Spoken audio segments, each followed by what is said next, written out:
Hello friend, કેમ છો બધા? આજે અમારે ગેસ લાઈન શરૂ થઈ ગઈ છે અને સાથે સાથે નવો ગેસ પણ આવી ગયો છે. એટલે સૌથી પ્રથમ મેં ગેસની પૂજા કરી લીધી અને મા અન્નપૂર્ણામાને પ્રાર્થના કરી દીધી કે હે અન્નપૂર્ણામા, અમારી ઘરે તાવડી ક્યારે ટેકો ન લઈ જાય તેનું ધ્યાન રાખજો.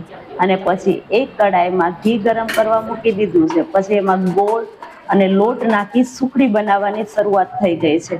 બસ હવે ફટાફટ સુખડી બની જાય એટલે હું ભગવાનને થાળ જમાડી દઈશ.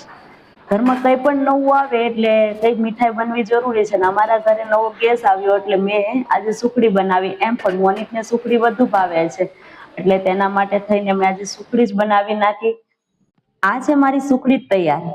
હવે હું ફટાફટ સુખડીને ભગવાનને થાળ ધરાવી દઈશ અને પછી સાથે સાથે 6:30 જેવું થઈ ગયું હતું એટલે મને થયું કે ચાલ દીવાબત્તી પણ કરી જ લો. તો 2 દીવા મેં લઈ લીધા છે. એક દીવો મેં માતાજીને કરીશ અને બીજો દીવો હું ભગવાનનો કરીશ.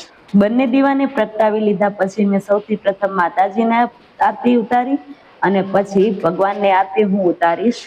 જય સતગુરુ સ્વામી આરતી ગાતા ગાતા મેં આરતી ઉતારી લીધી અને ચારે દિશામાં આરતી આપી દીધી. પછી ભગવાનને આરતી આપી અને પછી મેં પોતે આરતી લઈ લીધી છે. ભગવાનને પગે લાગી અને પછી અગરબત્તી પણ લીધી અને એને પ્રગટાવીને હવે હું એને આખા ઘરમાં ધૂપ આપી દઈશ અને પછી તુલસી ક્યારે એને મૂકી દઈશ. તો સારું મિત્રો, ફરી મળશું એક નવા વ્લોગ સાથે. જય શ્રી કૃષ્ણ.